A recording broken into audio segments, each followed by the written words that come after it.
Okay, so what I'm going to do is I'm going to go ahead and stain this box, get it ready for a gift that I'm doing for a friend of mine who's retiring from being a probation officer.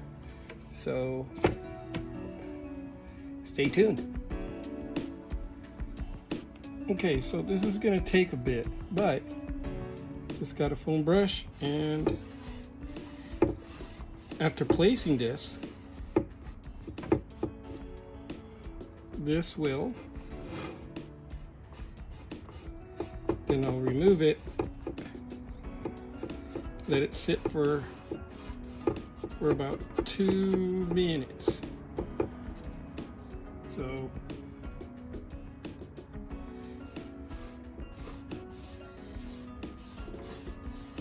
I like the grayish look, and once I laser it, I'll get the darkness from the laser, and it gives it a pretty decent thing instead of just plain wood.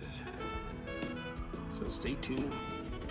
Okay, so the effect I'm trying to get is like this, where I have, this is, I stained it and then I engraved it, so it gives me, it's a little bit better. It's still good contrast.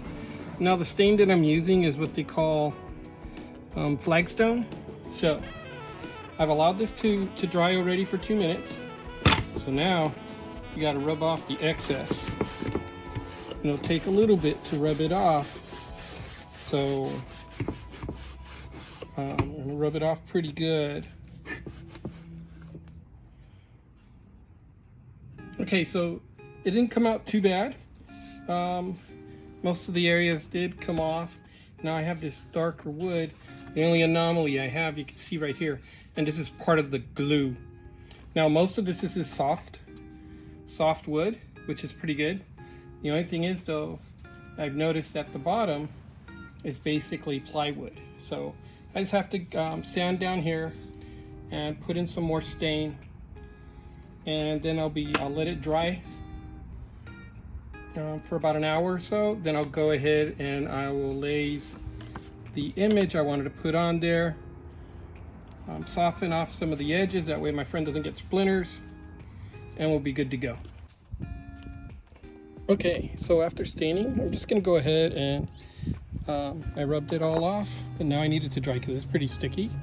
So I want to do that before I begin to engrave. So the next step I'm going to show is the placing and setting up of the graphics on my S1.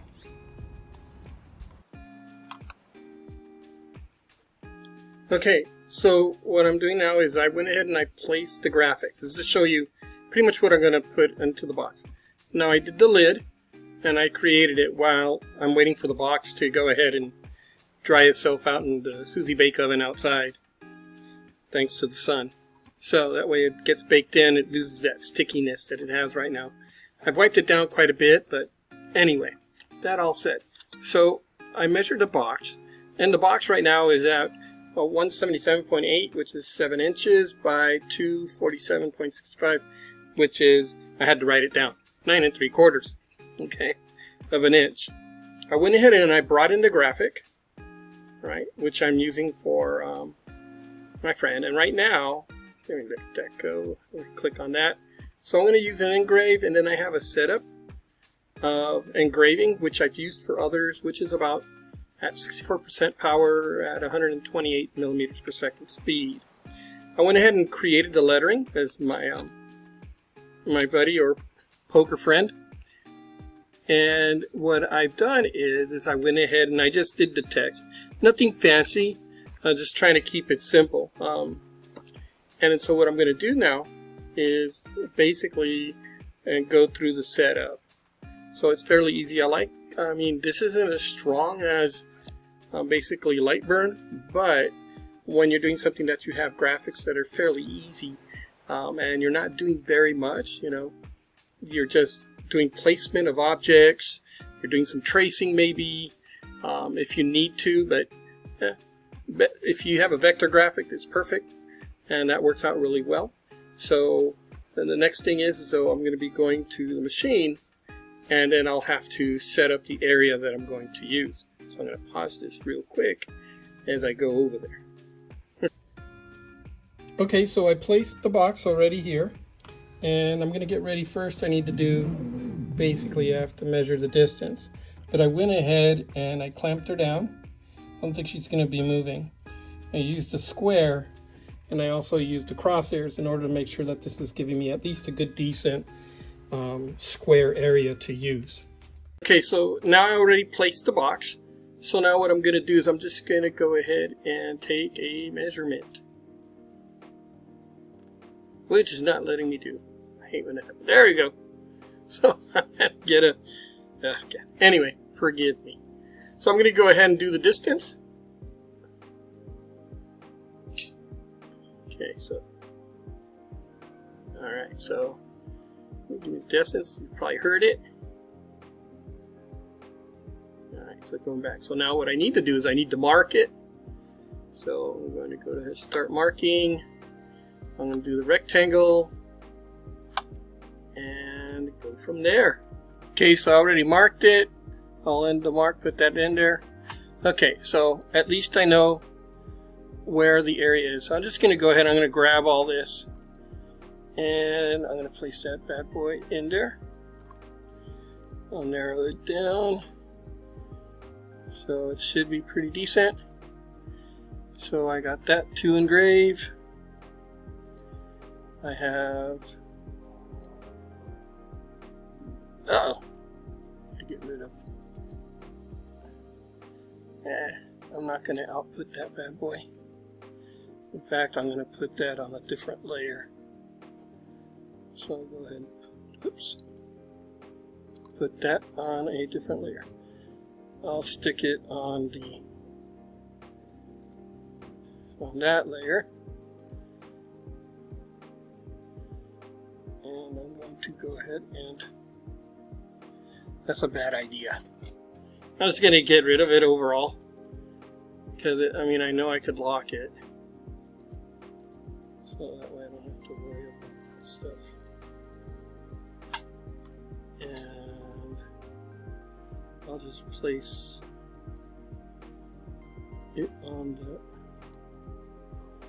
blue layer.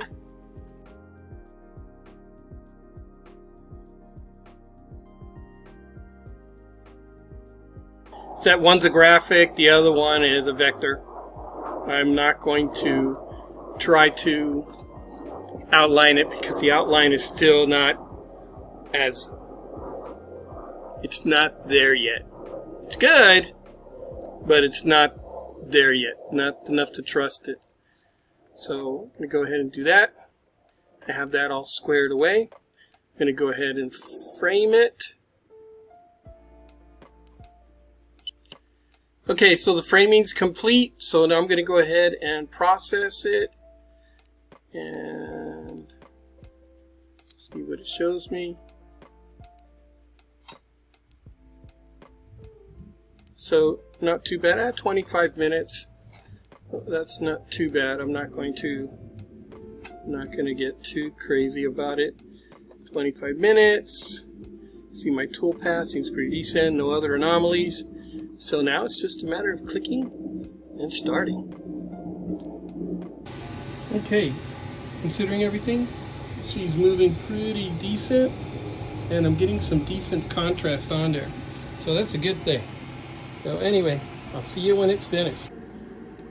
Okay, so she's finished now, and it looks pretty good right now.